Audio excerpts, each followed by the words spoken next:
በአፋር ክልል ኤርታሌ አቅራቢያ የተከሰተው የእሳተ ገሞራ ፍንዳታ አመድ ጭስ በረራዎችን ቢያስተጓጉልም በዓለም አቀፍ የአየር ንብረት ላይ የሚያስከትለው ተጽዕኖ አነስተኛ ነው ሲሉ ባለሙያዎች ገለጹ።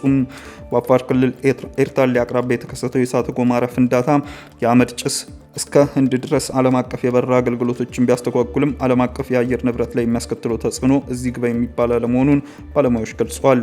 የኔቸር ኤንድ ፒፕል ፋውንዴሽን ባልደረባ የሆኑት የአየር ንብረት ተመራማሪ አሌክስ ኮክሪን የሩሲያ ዜና ወኪል ታስ እንደተናገሩት የእሳተ ገሞራው አመድ ልቀት ወደ ስትራቶስፌር ስላልደረሰ ከፍተኛ የሆነ ቅዝቃዜ ሊያስከትል አይችልም ብለዋል። አክለውም ፍንዳታው ባይኖር ኖሮ ከሚጠበቀው ትንበያ ጋር ሲነጻጸር እሳተ ገሞራው ክረምት ወቅት ዓለም አቀፍ አማካይ የምድር የአየር ሁኔታ መጠንን በ0.05 ዲግሪ ሴንቲግሬድ ገደማ ዝቅ ሊያደርግ እንደሚችል ትንበያቸው ያስቀመጡ ሲሆን ይህም ተጽዕኖ እዚህ ግባ የሚባል አይደለም ሲሉ ገልጸዋል። ተመራማሪው በሐረር ክልል ውስጥ ወደ 14 ኪሎ ሜትር የሚጠጋ ከፍታ እንዲሁም በስትራቶስፌር ዝቅተኛው የአካባቢ አየር ንብረት ውስጥ የሚገኝ ሲሆን ወደ ስትራቶስፌር ከትሮፖስፌር ቀጥሎ ያለው ንብብር የሚያስገባው ድንበር ደግሞ በዋልታ አካባቢዎች በጣም ዝቅተኛ መሆኑን አስረድቷል። ቢያንስ ለ10 ሺህ ዓመታት ያክል ንቁ ሳይሆን የቆየው ሃሊ ጉብቢ እሳተ ገሞራ እሁድ ዕለት ማለዳ ፈንድቶ ከፍተኛ የሆነ የአመድ ጭስ ከባቢ አየር መፍጠሩ ተገልጿል። የአመድ ጭሱ እስከ 13 ኪሎ ሜትር ገደማ ከፍ ብሎ መውጣቱ በቀይ ባህር ላይ ተንሳፎ ወደ ደመና እና ኦማን አቅጣጫ መጓዙን ሪፖርቶች አመላክተዋል። ሶማሌ ክልል ከህግ አግባብ ውጪ ታስረው የነበሩ 121 ሰዎችን መልቀቁንና በእስር ላይ ለሚገኙ 2 ጋዜጠኞች ምህረት ማድረጉን ኢሰመኮ አስታወቀም።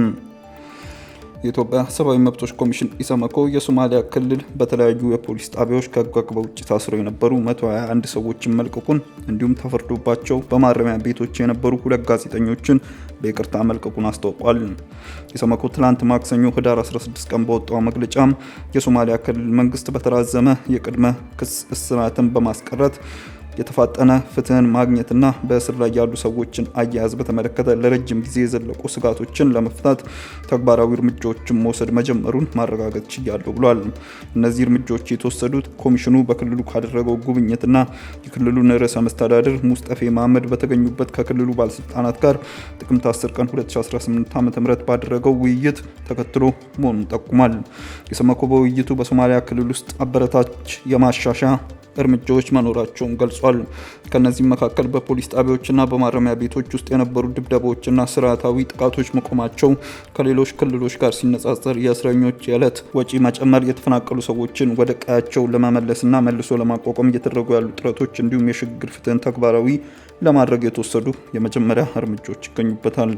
ሆኖም ኮሚሽኑ አፋጣኝ ትኩረት የሚሹ ያልተፈቱ ጉዳዮች ብሎ በገለጻቸው ላይ ስጋቱን አንጸባርቋል። እነዚህም ፋፈንና በጃራ ዞኖች አዋሳኝ ሆነው በደበሌ አካባቢ ግጭቶች ጋር በተያያዘ ለተፈጸሙ የሰብአዊ መብት ጥሰቶች ተጠያቂነት ማረጋገጥ፣ ጉዳት የደረሰባቸው ተጎጂዎችን መልሶ ማቋቋም፣ ለተሳሪዎች የሚደረገውን አያያዝ ማሻሻልና ፍትህን የማግኘት እድላቸውን ማስፋፋት እንዲሁም ክስ ሳይመሰረት ለረጅም ጊዜ መታሰርን በተመለከተ ያሉ ችግሮችን መፍታትን ያካትታል። ከዚህ ቀደም ባሳለፍነው ዓመት ሰኔ ወር የኦጋዴን ብሔራዊ ነጻነት ግንባር ኦብነግ እንዳለው የድርጅቱ 2 ከፍተኛ አመራሮች በሶማሊያ ክልል ያለ ማዘዣ ክስ ወይም የህግ ስርዓት ባልተከተለ ሁኔታ ከተያዙ በኋላ ከምንም ጋር ሳይገናኙ ታስረው ይገኛሉ። ፓርቲው በወቅቱ የኖጎብ ዞን የፓርቲ ቅርንጫፍ ሊቀመንበር የሆኑትን የወረዳ ቅርንጫፍ ኃላፊ የሆኑት ባሻር ኡስሜን ቡዱል እንዲሁም በኤልወይኒ የሚገኘው የኦብነግ ጽህፈት ቤት በታጠቁ ሰዎችም ከተወረረ በኋላ መያዛቸውንና ወዳልታወቀ ማቆያ ስፍራ መወሰዳቸውን ገልጾ ነበረ። ከተለቀቁት ታሳሪዎች መካከል እነሱ ስለመኖራቸው የተባለ ነገርም የለም። 2 ጋዜጠኞች በይቅርታ የተለቀቁት ባሳለፍነው ዓመት የተካሄዱ ሰፊ አፈናዎችን ተከትሎም ነው። የዓለም አቀፍ የጋዜጠኞች መብት ተሟጋች ኮሚቴ ሲፒጄ ሪፖርት እንዳመለከተው የሚዲያ ህግ ማሻሻያ ፓርላማ ከጸደቀ በኋላ በግንቦት ወር ብቻ ቢያንስ 7 ጋዜጠኞች በመላው ኢትዮጵያ ታስረዋል። ሲፒጄ ማሻሻያው በ2021 በሚዲያ ህግ የጣሱ ጠበቃዎችን የሚቀለብስና በኢትዮጵያ መገናኛ ብዙሃን ባለስልጣን ላይ የመንግስት ቁጥጥር ነው የሚጨምር ነው። በወቅቱ ከታሰሩ መካከል በሚያዝያው ውስጥ የጅጋ ቴሌቪዥን ኔትወርክ መስራች አህመድ አውጋ ይገኙበታል። አህመድ እስር ቤት የገባው በ16 ዓመት ልጃቸው ሻፊያ ኢብራሂም አሊ በፖሊስ ድብደባ በደረሰባት ጉዳት እንደሞተች ከገለጹ አንድ አባት ጋር ቃለ መጠይቅ ካደረገ በኋላ ነው።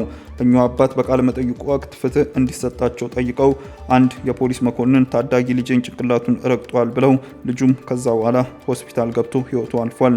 የሶማሊያ ክልል ፖሊስ አዛዥ አብዲ አሊ ሰይድ በወቅቱ ለቀረበው ክስ ምላሽ ሲሰጡ ልጁ እንዲሁም ሞቷል፣ ተጠያቂ የሚሆነው ምንም ሰው የለም ብለዋል።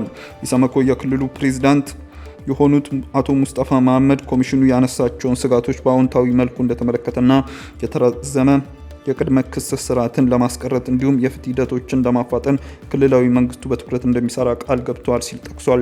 እንዲሁም የክልሉ በሽግግር ፍትህና በሰብአዊ መብቶች ግንዛቤ ላይ በኢሰመኮ ጋር ባደረጉት ትብብር እንደሚቀጥል ገልጸው ከጎረቤት ክልሎች ጋር በሚዋሰኑ የድንበር አካባቢዎች ጭምር ተጨማሪ ጥሰቶችን ለመከላከል እርምጃዎች እየተወሰዱ መሆኑን ተናግረዋል። የኢሰመኮ ዋና ኮሚሽነር ብርሃን አዴሎ በክልሉ የተወሰዱ አበረታች እርምጃዎችን አድንቀው ይህ እርምጃ በሌሎች ክልሎችም ሊደገም ይገባዋል ብለዋል። የሶማሊያ ክልል መንግስት የቀሩትን የሰብአዊ መብቶች ጉዳዮች ለመፍታት ጥረቱን እንዲቀጥል አበረታተዋል። በተጨማሪም ኮሚሽኑ በኢትዮጵያ ያለውን የሰብአዊ መብት ሁኔታ ለማሻሻል በክልል ደረጃ የሚቀርቡ ምክረ ሀሳቦችን አፈጻጸም ላይ የሚያደርገውን ክትትልና የሰብአዊ መብቶች ውትወታ አጠናክሮ እንደሚቀጥል ድጋሚ አረጋግጧል። ውድ ተመልካቾቻችን በዕለታዊው የዛሬ ውሎ ፕሮግራማችን ይዘንላችሁ የቀረብናቸው ዋና ዋና መረጃዎች እነዚህ ነበሩ። ከፕሮግራም ጋር አብሬያችሁ ቆይታ ያደረኩት እኔ አብዲስ አደፋር ነበርኩ። ከሌሎች የኬሎ ሚዲያ ፕሮግራሞች ጋር መልካም ቆይታም